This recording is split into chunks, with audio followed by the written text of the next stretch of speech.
Good morning, good afternoon. Happy 1st of November. Very excited to start the month with you, Fatou. Thank you so much for being here today.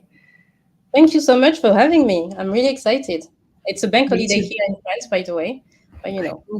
So we I feel don't. like, I feel very privileged that you're spending your Sunday. I feel like bank holidays, they've got a Sunday vibe to it. So thank you for sharing your Sunday with us. Definitely excited. Anyone joining us live, obviously feel free to come, say hi. I'm keeping an eye on the chat. Any questions you have? This is a hot topic. I know I get the question asked, I think probably weekly, if not daily, of like, how do I make sure, my CV has the right elements into it and get me to the next interview stage. So I know we're going to dive into that. But before we do that, I'm going to give the floor back to you. Let's hear more from you and who you are and what you do. Of course. So my name is Fatou Bari. I'm a career coach and mentor, and I'm the founder of Top of the Pile. So this is a consulting and mentoring business that I launched in Cork, in Ireland, in 2019. And recently, a year ago almost, I moved back to my native France, where I'm still working with the same people I was working with. So my people, I like to call them, are usually multilingual people, immigrants, expats, usually looking for a job in a country that is not theirs. This is the thing they have in common. Whether they are native English speakers or not is not so relevant. But usually, yeah, they are looking for a job in a country that is not theirs, with the extra challenges that it brings. Yeah. Yeah, I think this is very interesting because I would say probably, yeah, 70 to 80% of the clients I work with are also expats. Obviously, I'm mostly working with women as well, but I feel like obviously us two, before going live, we were definitely chatting in French, obviously our native language. I feel the component of moving country, coming back to your home country, whatever that is, when there is an element of changing location, even within the country, sometimes that can imply, some differences. But when you take it to a country, even a continent scale, obviously, it is a huge consideration to have, especially when it comes to the CV. Every country is different. You could even argue every CV is different, but anyway, at least every country is different, has their own rules. And I guess this is why I'm excited to talk about what we are going to talk about today. Before we do that, can you tell us more about what Top of the Pile is and what it does? Even though I know all about it, I think it's important to give some more context. Yeah, sure. So I trained as a life coach. My original background was life coaching, but very early on, I was obsessed with career at that time. I decided I wanted to specialize in something because life is too big, Yep. to me anyway. So I wanted to help people with their career. And it's totally based on my own journey. I was in Ireland 8 years. This was never the plan. I went for a year, stayed longer, got a new job after the other. Every year I was changing jobs, and it was okay. It was okay, multilingual jobs. I was very happy to have them, but it wasn't really my passion or my thing.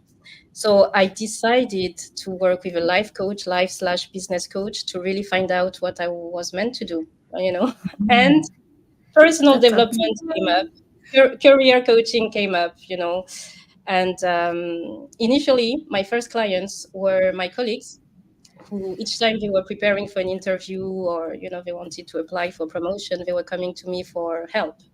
So I was very happy to help them. I did that for 8 months for free. I was helping everybody to prepare their interview, to revise their it's, resume, to give them tips on LinkedIn as well, because LinkedIn is they were definitely. very lucky to have you. Yeah, yeah, no, well, and vice versa, because this gave me the confidence after a while of doing that for free to actually set up a business. I could And make a life out of it. of Yeah. course, as well, I mean, I added certificates after certificates just because I had huge imposter syndrome. So I have two coaching certification, one HR degree, you know how it is Feel when the you're starting something new. So yeah, I feel that I learned a lot over the past 4 years, and now it's my full-time activity for 6 months now. Actually, 6 months today. Happy anniversary. I don't have the candle for you to blow into, but I'm sending you a virtual cake and Thank candle you. for you to Thank you. celebrate. I love Yeah, it's celebrating. big. Oh, It's this is big. exciting. Yeah. All right. So, you know what? Let's just dive straight in because, again, the CV is something that comes to the table, on a regular basis, obviously with my clients or even with people I met that are like, can you help me? I'm not sure about my CV. Da, da, da. So, let's start with starters. what would you say are the biggest mistakes that you've seen when it comes to a CV? Hmm. So one that is so common is to feel that you have to put absolutely everything you did in the I past. call it the database, like the database CV. Yeah, I call it the autobiography that you don't need it. That's a good one too. That's a good one Don't too. write your whole life. We don't need that. It's very confusing. Yeah. No one reads 3 4 pages of all your experience. That is absolutely not relevant to the new job you're targeting. So really, the key of a strong CV is to be concise and to only Mm, select handpicked the most relevant experience, the most relevant certificates. You might have plenty of diplomas. You don't have to put them all on your yeah. CV. It doesn't make sense with what you're aiming for. So yeah, this is a common mistake, to feel that you have to put absolutely everything in there. It's like Just justifying, like this is yeah, all I've done. This yeah, is all of who I exactly. am. Yeah, that makes Even sense. yeah, even old achievements, like high school things when you have 10 years of experience. I've seen it all. Yeah. So that's mistake number one, is to Okay. have a resume that's way too long and not compelling at all. Yeah. Mistake number two is to focus more on the design than the content. So Interesting. Yeah. people, people come to me and think that I'm a graphic designer, which I'm not. You have plenty Make it of look nice. good. Exactly. No, the content is fine. That's what they say. I just want to make it attractive. And I'm like, the content should be the attractive part. We don't care that much about the colors and the columns. And it's nice if it's looking good, but don't focus on having the most design and fancy resume if the content is not to the point, right? Yeah, it's a huge mistake to think that you will get the opportunity because your CV looks fancy is a huge mistake, because really you need to focus on the words. So many other things I've seen. Oh, the long list. That's what I'm a bit honest when I give my feedback to people. So excuse my French, but No, that's the what we're long list, expecting today as well. Yes. What's the long list about? what I call the boring job duties, 12 bullet points of stuff that you've done in Yeah. your job. And it's usually copy paste of the job descriptions that you find online, or Mm, and you put all the bullet points that they put in the job description. This is absolutely not interesting, because most of them we can guess it from your job title already that you are doing those tasks. So we're not impressed by that. What we want is 3 to 5 hyper focused bullet points with numbers, mm, with achievements, with numerical data about what you mm. achieved, and not assisting colleagues when needed. Obviously, I mean, we guess that you're doing that, everybody's doing that, so don't put the obvious on your resume. Focus on the strong achievements. And there's Yeah. more, and there's more. I have actually a free guide where Yes. I list So 7 yeah. common It's- resume mistakes to avoid. There's plenty more, but these are the key ones. Okay. So you know what? Here's the free guide for you to download. I'm just putting this in for anyone in the chat. We've got Melissa who said there was a great tip from your interview course. Be concise and keep elements for the interviews only. I feel like you know what, it's going to be very interesting that we talk about that, because we also know that, I mean, I know that the other part of your business is also, when it comes to the dating side of things. So what I always tell my client is that essentially see the interview process as like the dating process, which means you want to make sure that you give enough information for them to feel like there might be a match so that they want to meet you. But you need to hold on a little bit to some of the content as well. Not to say like you have to restrict information, but more like keep it high level, straight to the point, like you were saying, being concise, so that they're going to call you back for like a date, if that makes sense. Exactly. I love the parallel, and there's plenty more. Compare job searching and dating. Oh my God, the parallels are huge. I actually hosted a masterclass on the career lessons you can learn from dating, or vice versa, because it's so similar in many ways. I totally agree. The aim of your resume is to get to the interview stage, not to convince anyone to hire you on the spot just by reading your resume. So again, it's super important to have a strong resume, but it's more important to seduce them during the interview. So keep it, Exactly. keep some suspense. keep some highlights for the interview. Make sure you put enough for them to want to call you and invite you, on paper. But obviously, you cannot rely only on your resume to get the job. It's just the first step in many cases. And, to me, for example, the way I see it is that your CV, whether you like it or not, is not about you, in the sense that don't feel like you have to focus on what you want to put out. You need to think about who is going to see your CV, who is it for, and potentially what might be the other, pool of candidate that you're dealing with. You know what I mean? Like sometimes we tend to be so hyper focused of like, have I put the right thing? And then just sometimes it's easier to step out of your head and think, what are the key message I'm sending out there? How do I make sure that those are the messages that potentially are going to be a match, like you were saying, to be called for an interview and so on? I don't know your thoughts on that. Absolutely. You need to find what we call your unique selling proposition. USP. I love a USP. Yeah. Why you and not someone else already? It needs to be clear from the resume. And another mistake that I see is that people are using AI, I guess, I don't even know, or tools to generate resumes, which are fine and helpful in many, many ways. But the summary profile then would look very similar. They will all be very motivated, dedicated, and resourceful. I see those adjectives all the time. And I'm like, you are more than highly motivated, resourceful, and dynamic, Yeah. What are really the key adjectives that describe the person that you are? What are your unique selling proposition? Maybe you've worked 10 years abroad and you're bringing this multicultural awareness to the table that other candidates don't. Maybe you have a background in sales that'd be super useful for this recruiter role. Whatever it is, depending on your situation, but identify really what will make you stand out from the other applicants. And it's usually not, the robot cannot do that for you. You really need to ask yourself good quality questions to find that out. Yeah, and I'm gonna be heavy and go back to that dating side of things, but you have to show a little bit of yourself. Like you cannot keep it surface level. As in, yes, you can, in terms of data, in terms of achievements, key, obviously, numbers that you want to put in there. But like you said, you have to dig deep a little bit so you can have like a really high catching sort of standing out of the pile and putting your city on top of the pile summary to differentiate yourself. We've got a question from Mariana, so I'm going to make sure that I address this. She is asking, what is your advice to show our transferable skills without using the boring long bullet points? I do have a few thoughts on that, but I'll give this back to you first.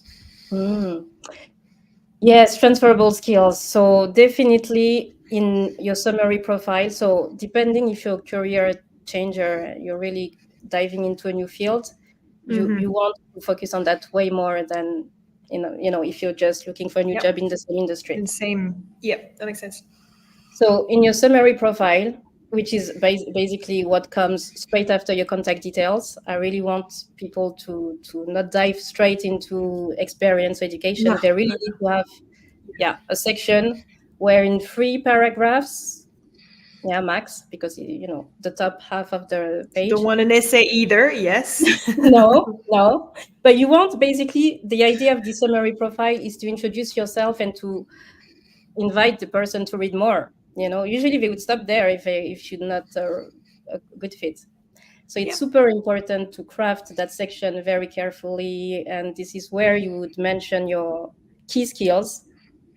You can create a key skill section afterwards, which is fine. But already at the very top of your resume, you would want to mention the key skills that you're bringing to this new industry or to this why this would be a good fit for this role. You want to put as well how many years of overall experience you have, in which industries, in which countries. You want to put, the overview of everything. And the idea is that they'll want to read more. I always say nail that part and then the rest comes easy.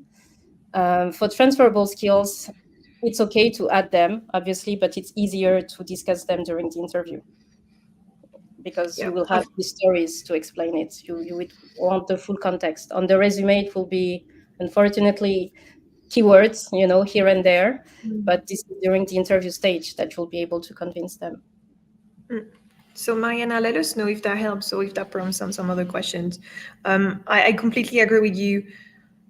The focus for me, it has to be for a good CV to be again stands out. I think it has to be on that summary. It has to be, again, it's like the span of attention is super quick nowadays. So you really want to make sure you hook your reader, the first Yeah. time, then the first lines that they're reading. So completely agree. I think sometimes this paragraph tends to be overlooked, or like, oh, I'll put a rough idea of what it is, but I'll make sure that I drill down to my experience. Actually, you should flip this around. You should really spend, like you were Absolutely. saying, some time on that. And I don't know your thoughts on this, so tell me if you feel differently. But what I've also advised some of my clients to do when they're at the stage where, they've got 7, 10, 12, 15 years under the belt, is to categorize like 3 to 4 skills underneath each, but they could have sections of like leadership skills, transferable skills, or management skills, like having some key categories of skills, obviously depending on the area, the industry, the type of role they're doing. Again, not like a long list of like 20 of each, but you could have even like 3 sections, 3 or 4 underneath, and you've got some keywords that could talk to the person. Is like, oh yes, okay, this one, I don't know, like she's got team management skills, we need that, blah blah blah. You know what I mean? What are your thoughts I on that? agree. Yeah. Yes, absolutely. The typical format of the resume needs to be changed.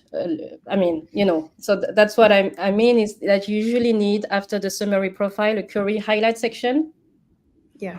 or what you just described, a section where you have your core skills and competencies and bullet points before the experience section. Yes. So I'm not saying the experience is not important. Of course it is. But the focus is for people to put everything in the experience.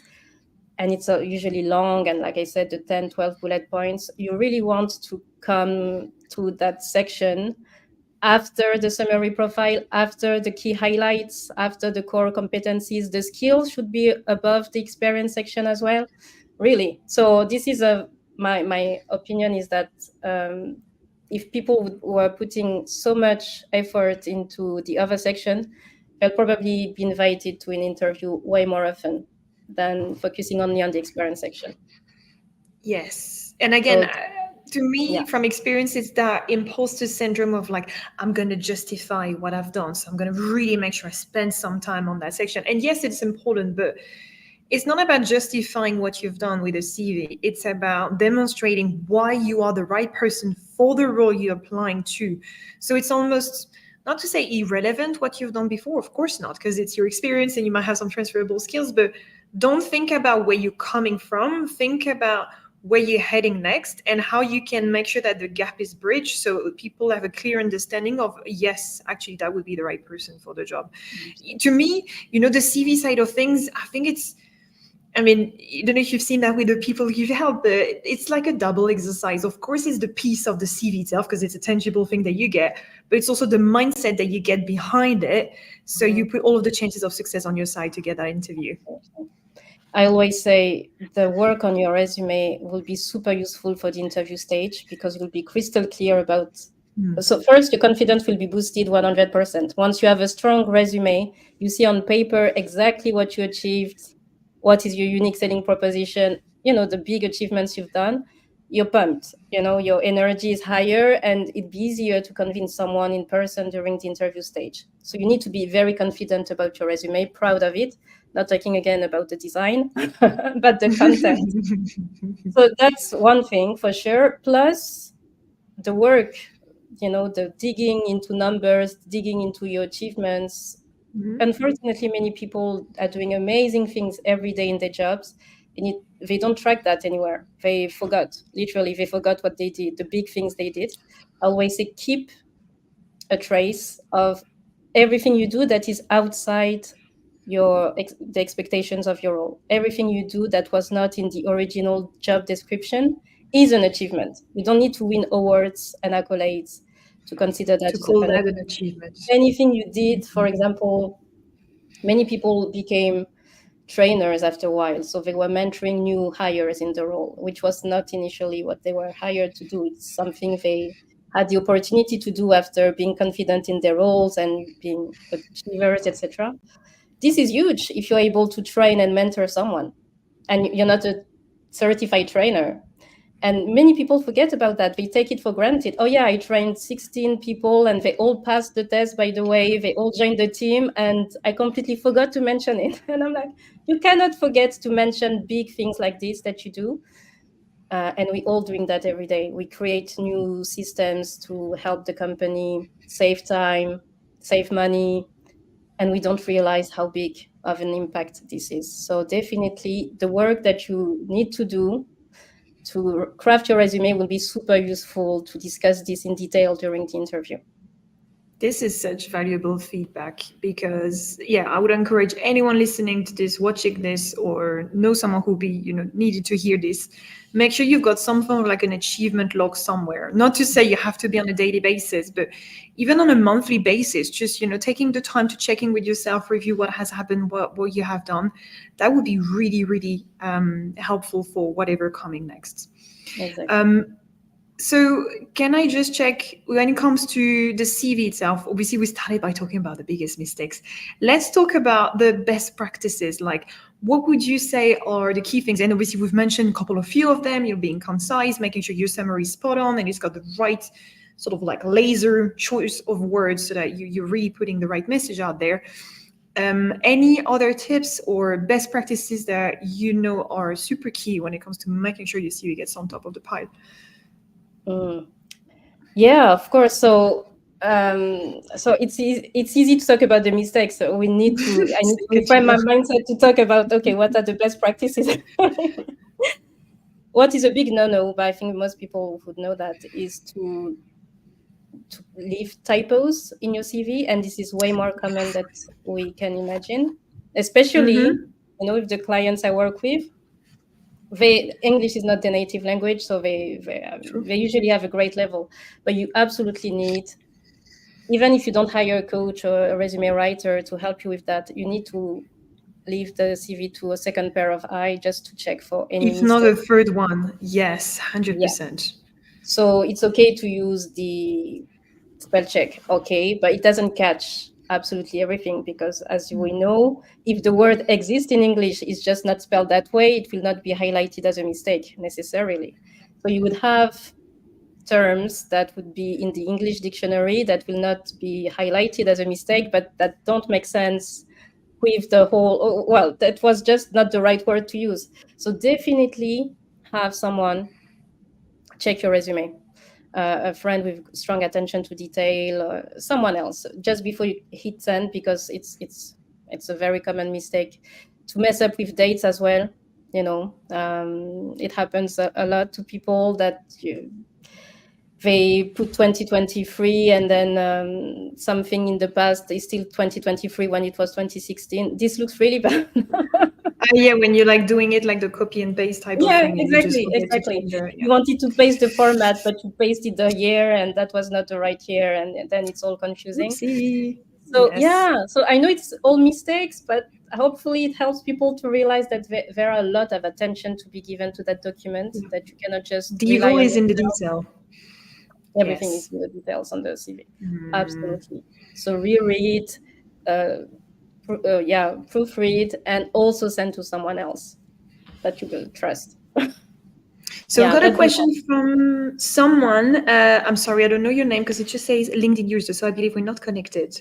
Nowadays, most HR departments have software systems that scan CVs. Yes, I was about to talk about that.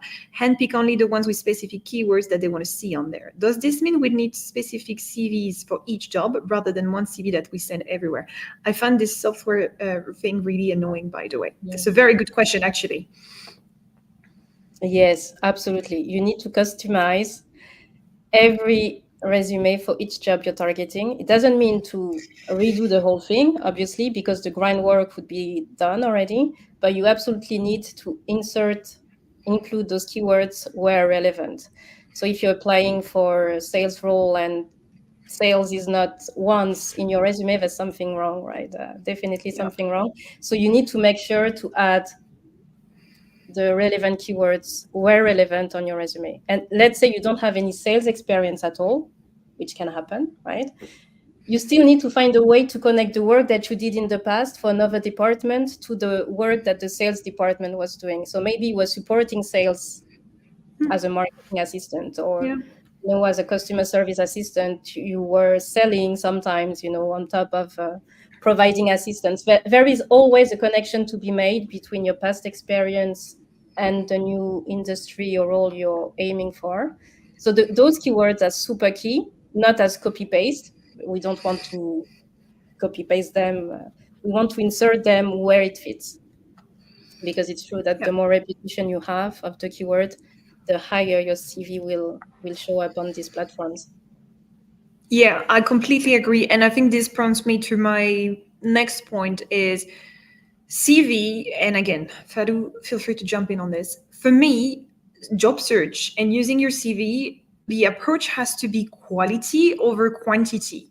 I know it feels good when you're like, yes, this week I've sent 20 CVs.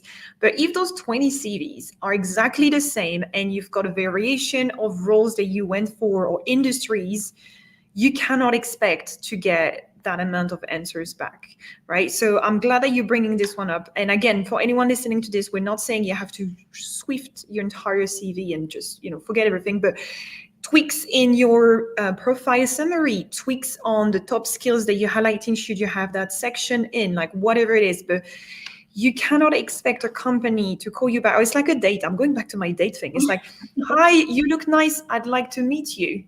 Well, you can't expect, someone to call you back if you send them a generic message of like trying your luck and going for the quantity approach. What are your thoughts on that?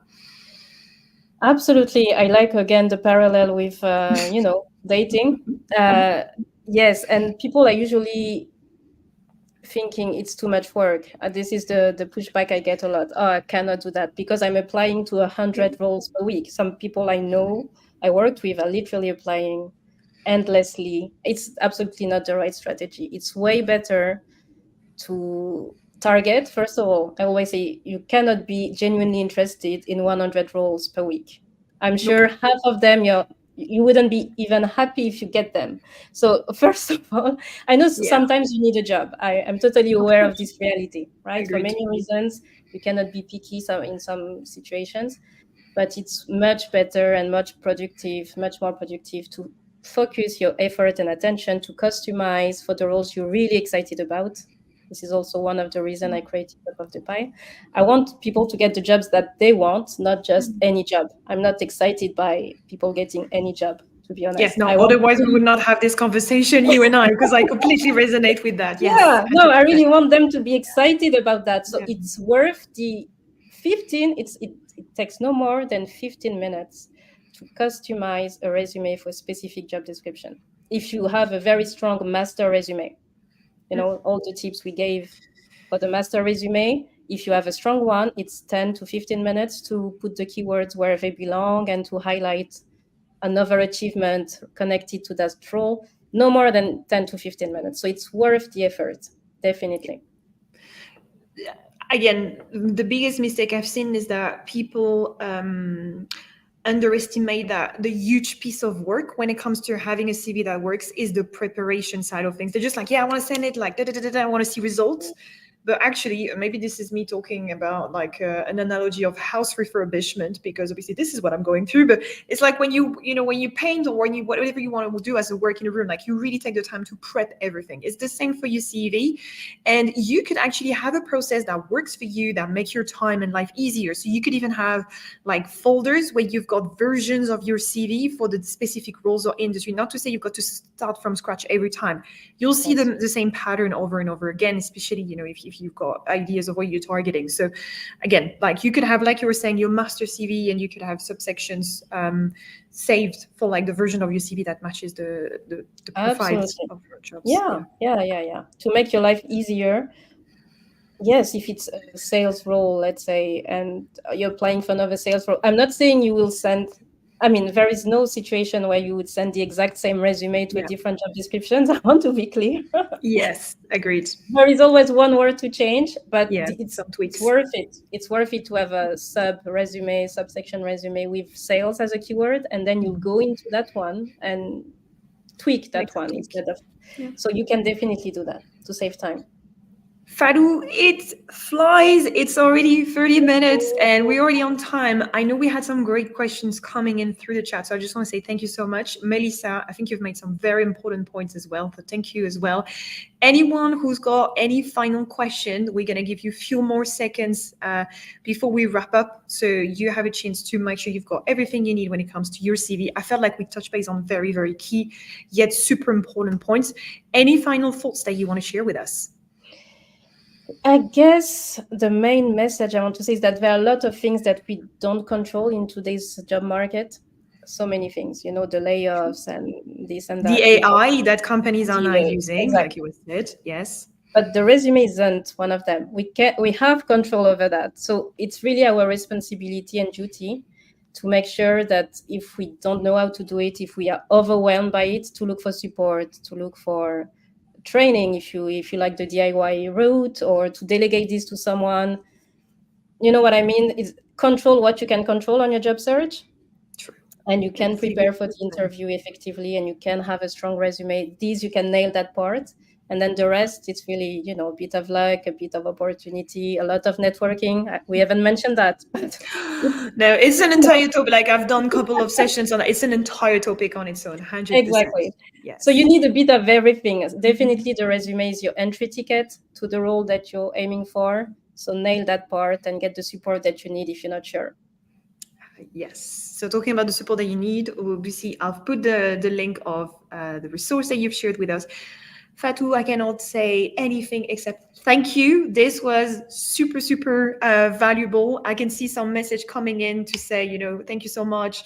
Love every second. That's very kind of you, Melissa. Thank you. For anyone listening to this, trust yourself, trust who you are, trust where you want to go. Make sure that you're not shy about the message that you want to send across. And fingers crossed, you've got both of us should you need any support. And thank you so much, Fatou, for your time today. My pleasure. Thank you.